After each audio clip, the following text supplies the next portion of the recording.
Welcome to Acknowledge the Dynasty podcast, where we talk about all things Samoan Dynasty. I'm your host, Monty, and I'm here today with my first co-host, my wise woman, Leslie. Leslie, say hey to everybody. Hey guys, what's up? It is your wise woman. I hope you all having an awesome day.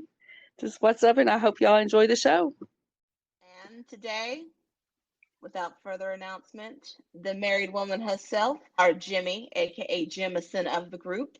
Lauren is here, back from her honeymoon and her. I am back, and it is good to be back. I am ready to start this thing and get to work. I hope everybody is having a great time. Yeah, that's all I gotta say. Short and sweet. Short and sweet. Okay, so today we finally get the opportunity to do this. We have tried to do this for 6 months, and we've had nothing but technical issues and life stuff come at us fast. But today is episode 1. Who are we talking about today?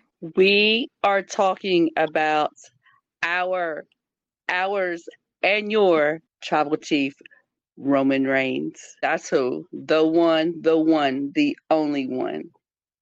Put your one to the sky and acknowledge him.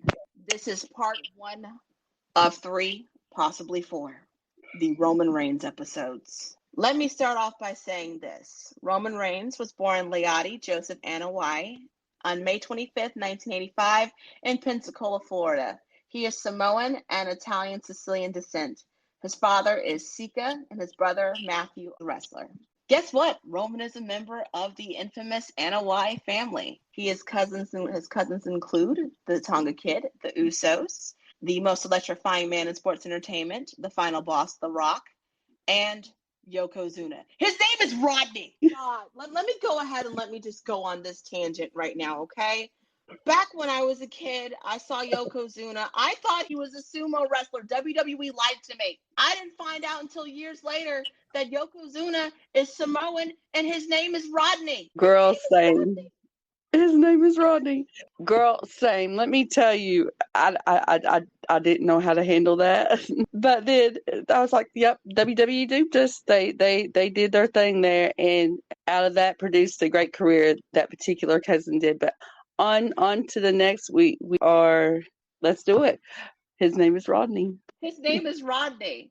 But you know what? WWE has a history of changing people and of changing their personalities. Do y'all remember when Roman had blue contact lenses?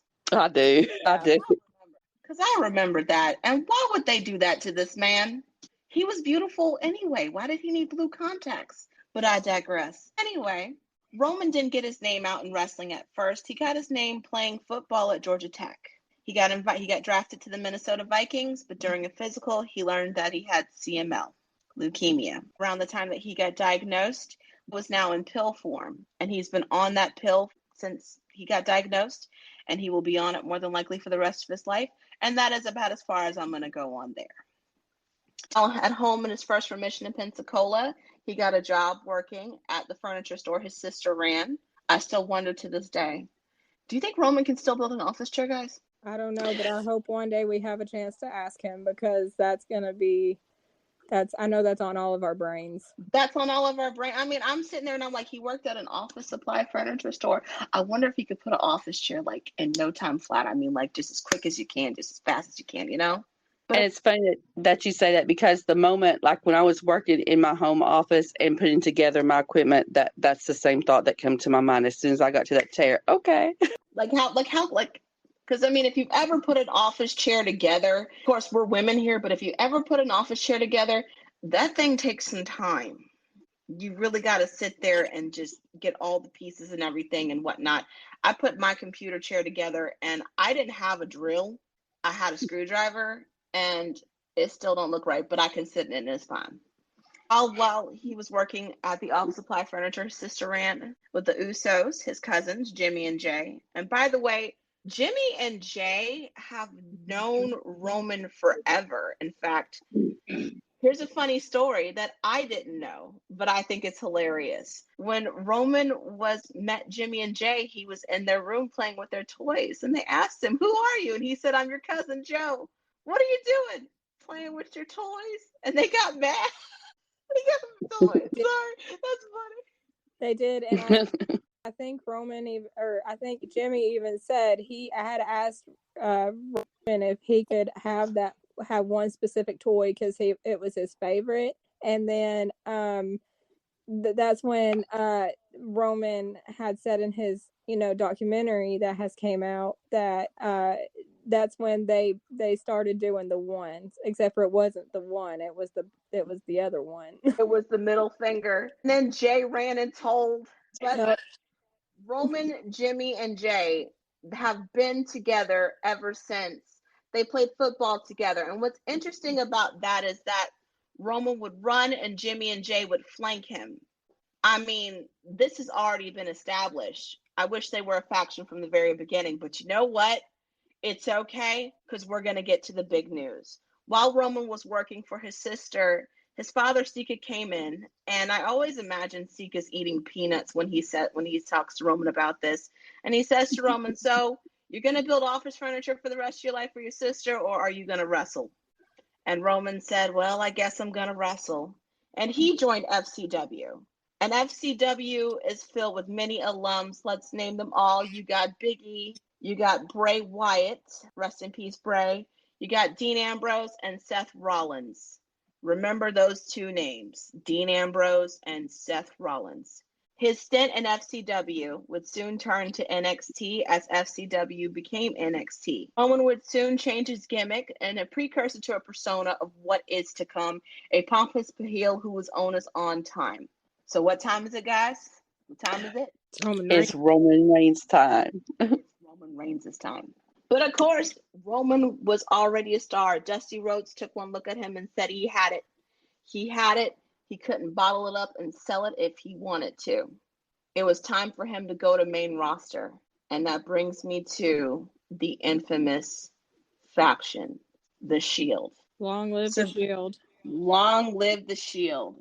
Survivor Series is when Roman Reigns made his debut to main roster as part of the infamous Hounds of Justice with Seth Rollins and Dean Ambrose. They wrecked everyone and left, putting Ryback through an announce table many times. In fact, if I can recall that night, that was the first night that I saw him. I don't know if it was Michael Cole, but somebody said, "That's Roman from NXT." And I'm like, oh snap, that's Roman from NXT. But the Shield would become famous for this triple three-man power bomb. Roman would debut his battle cry, but here he decimated his opponents with the spear. Soon we would learn that they were hired by Paul Heyman to help CM Punk as the WWE champion, which led us to another very famous power bomb from the Shield, done to by The Rock. And what's interesting is that The Rock said when the Shield did the power bomb to him, Roman had said to Rock, "I'm sorry about that, Oos." And Seth Rollins said to Roman, "Hey, F that guy." And Roman was like, "Yeah, F him." The Shield would soon give us many feuds, one in particular, the Shield versus the Wyatt family. Soon they would turn from a heel faction to a face faction, battling up against the Authority and a reunited Evolution. Everything was wonderful until the unexpected happened. Here we go. I'm sorry. It's been 10 years later and I'm still pressed. I'm still hot. Like, you can't stop it. Like, oh my gosh. I'm still mad about this. And there's a reason why I always tell people, there's a reason why at the end of my my sign off, I always say, watch your back for chair shots. You're about to find out. It was after WrestleMania 30. Batista had left Evolution and left the WWE. And there was to be a match that night between Evolution and the Shield one last time. And then everybody's favorite hater, Triple H, announced that there was always a plan B. Seth Rollins would soon betray Roman Reigns, putting a chair to his back, ending the Shield forever. Seth would then go on to feud with Roman and Dean, but Roman had bigger dreams. And that brings me to Royal Rumble 2015. Roman Reigns won the Royal Rumble back in 2015 in Philadelphia. After The Rock came back to help him eliminate the Big Show, the crowd booed Roman more than they booed Batista a year before in Pittsburgh. Meanwhile, I do want to point out, and this is just how fickle everybody is, a year before they wanted Roman to win the Rumble, and then they booed him. Does that make any sense to y'all? Well, for me, it does. Looking back at the documentary that I had mentioned earlier that Roman has came out with since as of this recording. When I can't remember who said it, but when he had said that when they had realized, and it may have been Seth, but don't quote me on that. But when somebody had said, when they had realized that Roman was being pushed as the top guy, like that's when they didn't want it anymore. And that's when the hate really started coming onto Roman. Except for those few who did still love him and was his loyalist fan base. That's when the universe as a whole pretty much turned on him. Yeah. So let me just quote Brian Danielson, aka Daniel Bryan, but known to me as DB. What do we call these fans? That brings me to WrestleMania 31, the heist of the century, also known as Everybody Hates Roman. Roman Reigns faced Brock Lesnar for the WWE title. There, Brock Lesnar would debut a new catchphrase, Suplex City Bitch. The crowd wasn't into it until everybody's favorite life ruiner, Seth Rollins, the Money in the Bank winner, cashed in, making it into a triple threat, pinning Roman for the heist of the century. And that is where I will leave it today. Comments, thoughts, and opinions, girls. The floor is yours.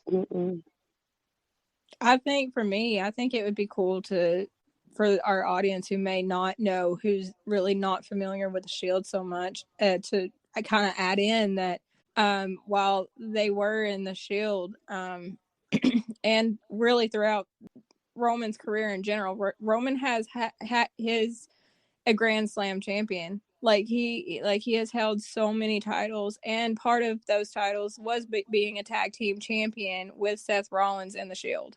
Which makes the cash in even worse, which makes the chair shot to the back even worse. He tagged with you. That was your friend, really? Yep. And to this day, Roman still can't get over it. It's the one thing that really still bothers him. What to this day, no matter where they are or what happens, Seth will forever be that fair weather friend. And we've all had them in our lifetimes. We've all had them where they just turn their backs on us and betray us. Seth Rollins did it for a shot with the Authority. Tag team partner, guys. Tag team partner. Try them. Mm-hmm. But if you live long enough to become a hero, live long enough to be a hero, you soon become a villain. I don't think that's the saying. I'm sorry. But, I'm pressed. Then to get to the Seth Rollins part of this, and I'm just like, man, if I could, I'd hit him. I'd throw my shoe at him. I'm so angry with him. It's it's one of those things. I feel like with me, it's like, and I, I guess this is going on record. I really do love Seth Rollins. I do. I feel like Seth Rollins is a very talented man. But man, it's like, as much as I love Seth Rollins, it's like, man, I can never forgive you for what you did to break up the Shield. To me, it's the same way. It's like, I love you, Seth. I mean, I gave him a nickname. I call him Franklin. I love you, Franklin. But you broke up the Shield. You did it. Mm-hmm. But I do want to add some insight here, and this is just my opinion. I really do think that it should have been Roman that turned on everybody. It should have been him. With after the dust is settled and everything else, after everything that's happened, it should have been him. Yeah. But that's just me. Anybody else want to add their thoughts and opinions to that one? I think it would be fun for our audience to hear why you think it should have been Roman. Well, let me start off with this, and this is just what I want to say. After his 2015 Royal Rumble win and the way the audience booed him, and if you guys can remember, The Rock's holding his hand up, and he's pointing to Roman like this is the guy, and they're booing him, and The Rock is looking at Roman sideways. And it's palpable. It was so loud. In fact, it was so palpable that my TV said boos get louder. Wow. Okay, so let me just say this. I have selective hearing. I hear what I want to hear. So I like to put the words on the screen so that way I know what's going on and what's being said. Well, it said boos get louder. And I'm like, what? On a live airing? Really? Booing intensifies? What? We're doing this? I think that if Roman had turned on the Shield in the beginning, it would have solidified him more. That Royal Rumble win would have solidified the reason for the boos, but I get it. People don't like what they're getting, and it's just ridiculous. But come on, guys. You've watched this product. A lot of us have been watching this product since we were kids, since we were, eating crayons out the box. Me. I didn't do that for real. But a lot of us have been watching wrestling since we were little, like 5 and 6 years old, when these characters just seem like larger than life superheroes. And I feel like, in a way, I feel the same way I do about Roman turning heel the way that The Rock turned heel. Because when The Rock came out, everybody liked him, and then Rocky Sucks chant started, and then Die Rocky Die started. And he left and came back and joined the Nation of Domination. That heel turn was needed because the people were turning on him. And honestly, if we're really going to listen to the crowd and hear what the crowd says, we need to go in that direction with our characters. So if the crowd doesn't like somebody, make them a villain. I agree. But as for Roman winning the Rumble, that was his first time winning the Rumble. He is a Grand Slam champion. He is a United States champion. He's held the Intercontinental title. He's held the WWF, the WWE Championship. He's held the Universal Championship. He's held the tag titles. I hope one day to see him as Mr. Money in the Bank. That would just be the chef's kiss of it all. Leslie, thoughts, comments, opinions? I'm good. But no. The heist of the century happened. Seth Rollins is the Mr. Money in the Bank. Seth Rollins cashed in, pinned Roman. And I do want to add this. This is very interesting. When Seth pinned Roman, he said, "Thank you so much." And I wonder, is Seth going to return the favor one day? But that's it.